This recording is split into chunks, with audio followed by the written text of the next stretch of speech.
Morning, everyone. Let's see if I can figure this out. Okay, so I had a little presentation. I'm sorry it's not super fancy or anything. Lots going on in my life. But yeah, I just decided, Aunt Catherine gave me this opportunity, or Reverend Ono gave me this opportunity to come and just kind of give a little bit of my reflections upon my time at CSW. And I just wanted to share something out of gratitude for this entire community's support for me being able to go. So I'm just going to start with a few quotes, and okay? I'm certain that today we are witnessing a great event that will have a profound meaning in the history of women in Korea and throughout the world. Until now, men have provided primary leadership throughout the progress of history. This rally today, by declaring the beginning of the age of women, marks an historic turning point for the entire world. This was Reverend Moon's, a part of Reverend Moon's speech on the day that Women's Federation was announced and inaugurated in April 1992. Beloved women leaders, women are not here merely to help or to be protected by men. Rather, they are independent individuals who, as representatives of the feminine aspect of God's nature, are meant to make men more complete and manly. Centering on true love, women are men's precious partners in love. Men and women are absolutely equal in terms of value. In the 21st century, women should play a major role in the world history by serving together with men as one of the wheels of the engine pulling the construction of a peaceful world forward. Going beyond a century of power and technology, women will be the central axis in building a new century characterized by its loving, peaceful culture, and their role will be more important than ever before. I sincerely ask you to follow the path of true mothers, the path of true wives, the path of true daughters, and the path of true women leaders who will build a unified world where true freedom, peace, and happiness overflow. This was Reverend Dr. Hak Ja-han Moon's speech on the anniversary of Women's Federation in Las Vegas in 2012, closely after Reverend Moon's ascension. And finally, did you say you came from 75 nations? If you look at the UN records, there are more than 200 nations. You must grow quickly so that we can put together the puzzle of national restoration in each of your nations. You must do your best so that there will be no nation among the more than 200 nations that do not know true parents. True parents have made the environment for each person to be able to take responsibility for 10, even 100 nations. You must gain the reputation that you are true filial sons or filial daughters, and loyal patriots who have received true parents' love, and people whom the world will remember throughout eternity. Yes, I believe in all of you. I love you.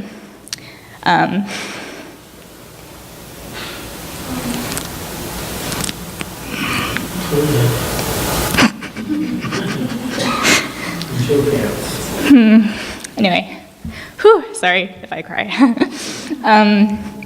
So this was given during the Top Gun, actually, the graduation ceremony of Top Gun last year, to the second gen by True Mother. And so I just wanted to start off with these three quotes because I think it just shows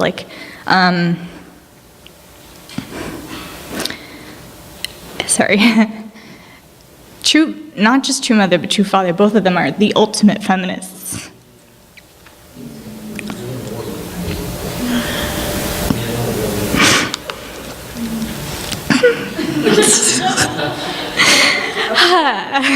Sorry.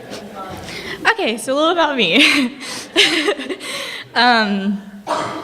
As Reverend Ono said, I am studying international affairs, political science, law, security studies at Northeastern. I'm in my final semester, and I'm currently, I think I'm fine. Thank you, though.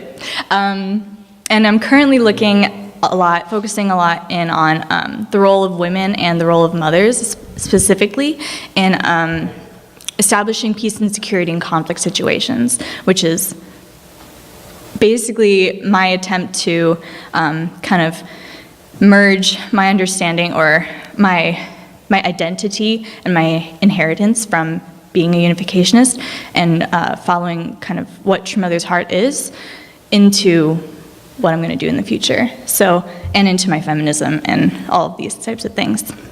And Like Reverend Ono mentioned, I did a lot of traveling over the years, and I learned a lot, and I got a lot of experiences, and I got a lot of connections in poli-sci, and it was all very exciting, but also I have to confess, like, you know, and I don't think I'm the only one, I kind of stopped trying to make the connection between what I've inherited from my faith and my background to what I was doing. And because I stopped trying, I didn't see the connection. I didn't see how we as unificationists are relevant in modern day political society, essentially, and global decision making. And however, like a few years ago, I had a change of heart, and I've been really trying to re-inherit and reclaim my identity as a unificationist and as a second gen, and trying to reconcile with, you know, what that means in the future, what that means as a feminist, what that means as, you know, a daughter of True Mother, and trying to embody what True Mother wants all of us to do as second gen. So, Women's Federation. This is a quote on Women's Federation for World Peace International's homepage, and it's a quote by Reverend Dr. Hak Jahan Moon, and it says, "History is calling for reconciliation, compassion, love, service, and sacrifice. Today's problems cannot be solved by the logic of power. Our present problems can only be solved by the logic of love." I just want to put that up there really quick to introduce Women's Fed. And I'm sure I'm not the only one amongst second gen who didn't really have much of a connection or understanding of what Women's Federation was growing up. Women's Federation was always something that my mother did and her friends did. Every few weeks they would, you know, gather and have coffee and tea and cookies and discuss things. I didn't join in the conversations, so I didn't know what they were talking about. And then every year there was, you know, a banquet of sorts where there was a fundraiser going on for a school in, I forgot which one California does. Anyway, a school in Africa, one of the schools of Africa fundraisers. Yeah, but through my work trying to really try and inherit True Mother's love and True Mother's mission for us, I feel like I've kind of prepared myself to be more open-hearted. And so last year, because I was more open, thank you, because I was more open, I decided to come to the event that Women's Federation was holding here, and I learned a lot about kind of what Women's Federation was doing, like on a global level, what their role was in the United Nations, and actually how there's a level of legitimacy that I didn't realize was there. And I also noticed how the leadership was trying to integrate second generation, which I didn't realize was happening before. So I also, in that time, I got to meet people. I got to meet Christina Lang, who is one of the head administrator of Women's Federation for World Peace International, and I learned about the CSW Summit and how there was an opportunity to possibly go. So through the support here and through encouragement through Reverend Ono, I applied and things aligned and I got to go. I got selected to be one of the people to get one of the passes, which leads us to CSW. So CSW is hosted by UN Women, and it is the Commission on the Status of Women. This year was the 62nd year of its meeting. So it's a 2-week period in which different heads of state, so political leaders, NGOs, civil society, grassroots organizations come together to discuss the status of women and take stock and see what there is to do moving forward. Also, every year they have a priority theme. This year's theme was Challenges and Opportunities in Achieving Gender Equality and the Empowerment of Rural Women and Girls. So, in addition to talking about the status of women, they focused in on rural women and girls, essentially. There's also 2 different types of events that I would go to. So there are the side events and the parallel events. Side events are hosted mostly within the UN grounds, UN headquarter grounds, which means that you need a pass to get in, which is what I had through Women's Federation. And it's usually hosted by a international body or a state, a sovereign state. The other type of event, the parallel events, are hosted throughout the city in different UN established venues, one of which was 4 West 43rd Street this year, fun fact. And they are usually hosted by NGOs and things like that, and civil society. And you don't need a pass to go to those. Yeah, so I'm just showing, I didn't take many pictures because I was too busy like nerding out and like taking notes and just freaking out. But anyway, this is the headquarters, if you have never seen it in New York City. This is the main building. These poles fly flags, but they weren't up yet when I took this picture. And I'm just going to show a little bit of some of the rooms. So this was one of the priority events, and this one, I believe, was about human trafficking. And it was hosted by Holy See Missions, which is kind of like a religiously affiliated organization. And so up there on the panel were like different nuns and archbishops, and also women who, survivors of trafficking, and kind of what they've been doing.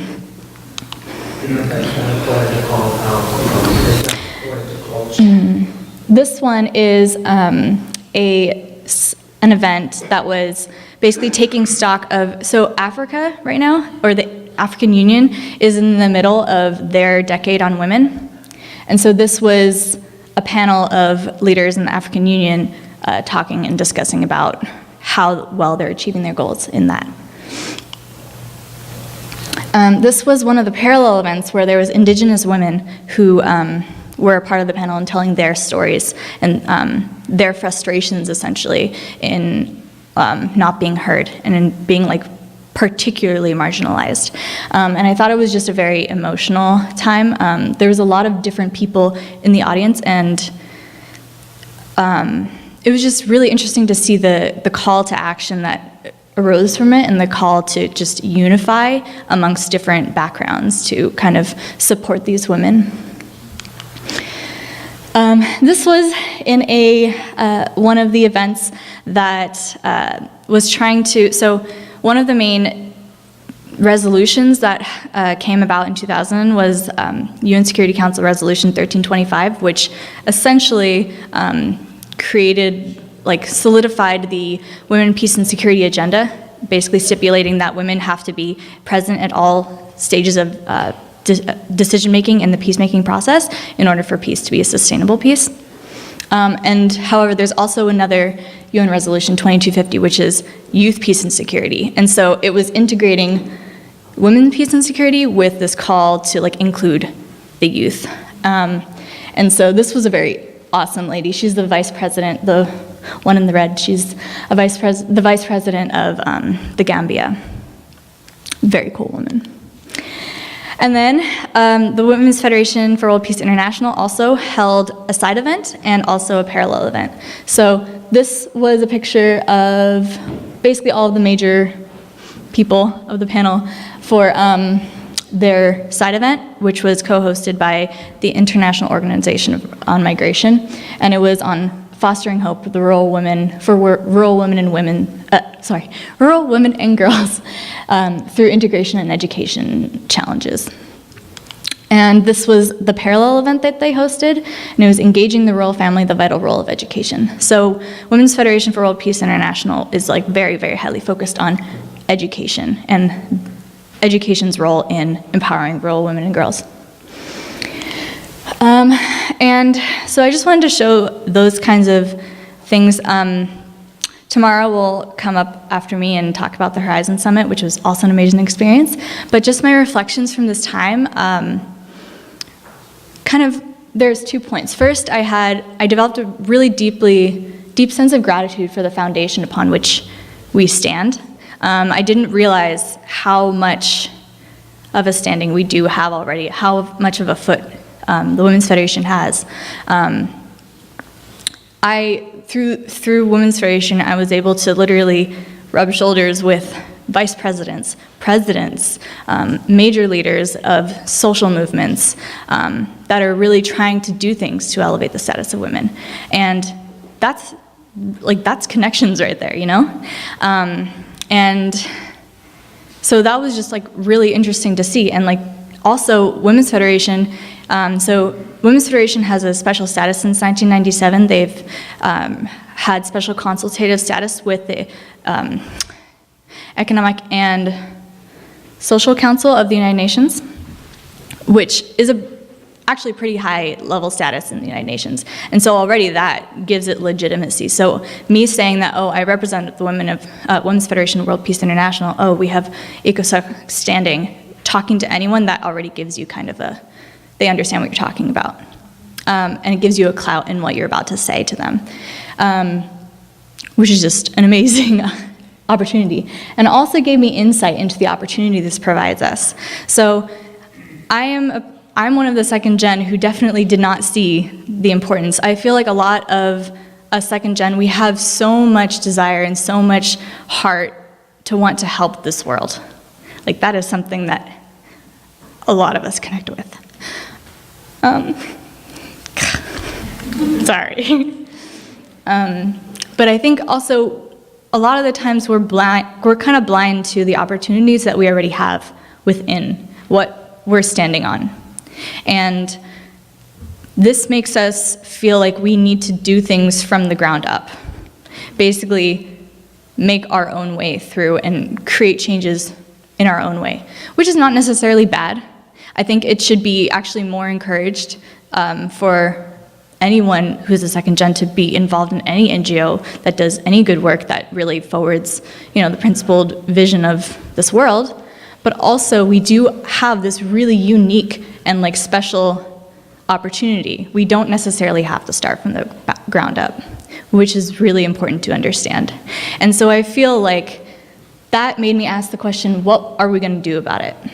So I felt like this entire experience was kind of a kick in the butt. And that's why I really wanted to share, like, especially calling out to second gen, like we have an opportunity. Through integration, through cooperation with our first gen, mothers, essentially, we can really carry this into a whole new stratosphere and really be able to influence the major decision-making body of the world, the United Nations. So anyway, that's just my reflections on all of this.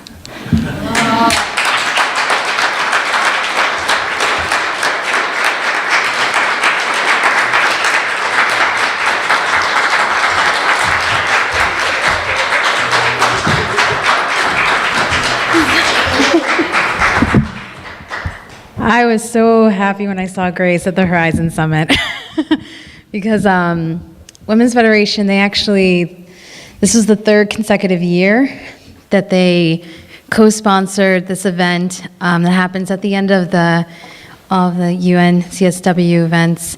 And I went for the first time actually 3 years ago. And that was very inspirational because then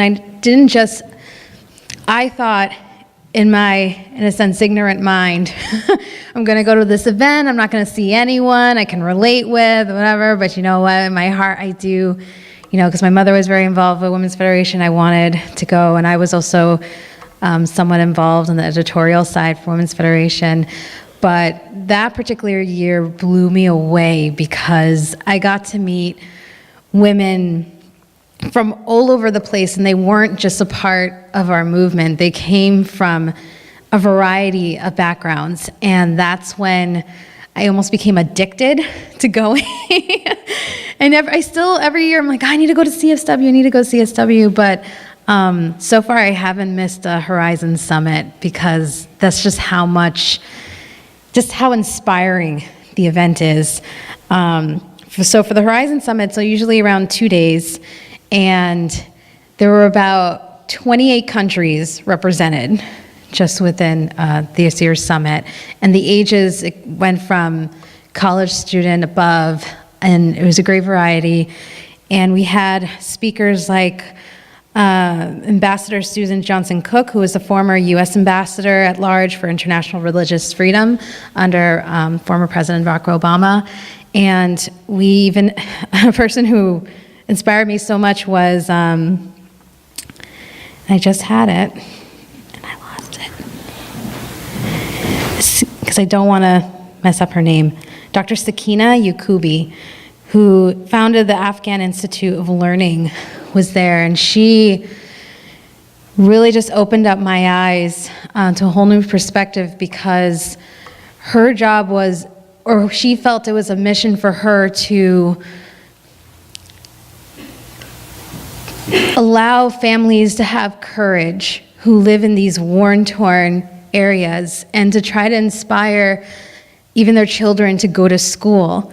And I think there was someone who asked her, well, how do you do that? How do you tell, a parent they need to bring their child to a school when they can be killed any day?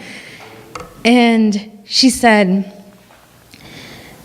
she mentioned in the Quran, and she, in a sense, almost kind of, it became like a faith answer to her. She's like, well, how much faith do you have in God?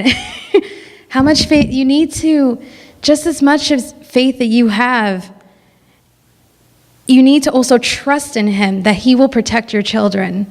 You can't allow these terrorists to get in the way of your everyday life and to get in the way of the education of your children. Your children deserve to have an education, and that's why they need to go to school. You need to show them that you're not going to allow their fearing ways to interfere with your daily life.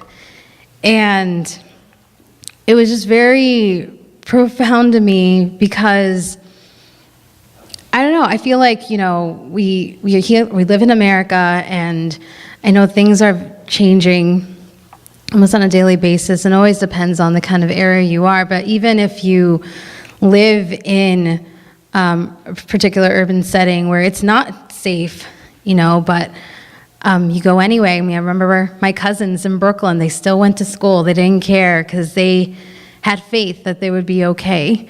And so I kind of gave it that perspective. It's no different than someone living in the South Bronx. And yeah, there are shootings that are going around, but their families have a strong faith and strong connection. Like, no, you know what? We need to do this. We need to better ourselves, and it's worth it in the end. And so once again, I was blown away, but I feel like this year they did a great job with the breakout sessions, because there were some breakout sessions that tried to teach those how to become true leaders, because the theme for this year was rising side by side, because we want to not only try to raise, the next generation of leaders, but we want to always be by their side, always be a mentor for them. So I felt the breakout sessions were unbelievable, and I wanted to attend all of them, but I attended one that dealt with how to, it was from a representative in the UN, and I forgot her name already, but it had to do with trying to build a plan efficiently, and just like in a step-by-step way. And I feel very grateful that I had the chance. And in a sense, a part of me almost doesn't want to give it two-way, because I want you to come next year to find out what I'm talking about. It's not just because I'm co-chair of Women's Federation, but I mean, this was my third year, and I can honestly say it's been getting better and better, and I'm so happy people like Grace are coming. It was very inspiring to see just more and more second gen are realizing the opportunities that are available. You don't have to work from the ground up. You can work with what's provided. Like, she got special access to the UN, It's not every church can say that we're providing that kind of service on a worldwide level. And to get that, a lot of women had to do a lot of hard work, especially with the Schools of Africa project. I think that's really what helped us get our status. Those missionaries who went to Africa to help make those schools.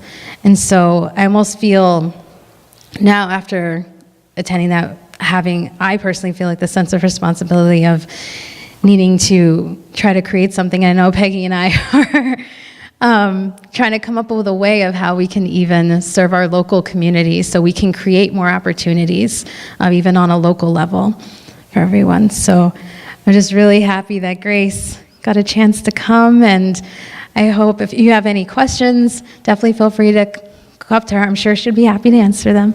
Or come up to me if you're interested in joining next year. And just thank you so much, Grace, for sharing your testimony. All right, thank you.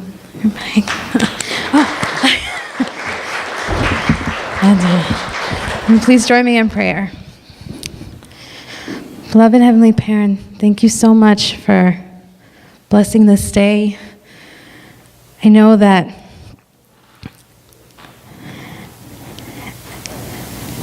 just thank you so much for being by our side and allowing for others to see the kind of opportunities that we do have, that our brothers and sisters have worked so hard to create for future generations to take advantage of, and to just continue your work and continue your mission.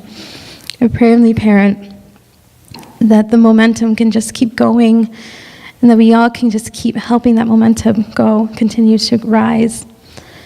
And I pray all this in the name to Mr. Perry, Daniel Perry, bless our family, Aju.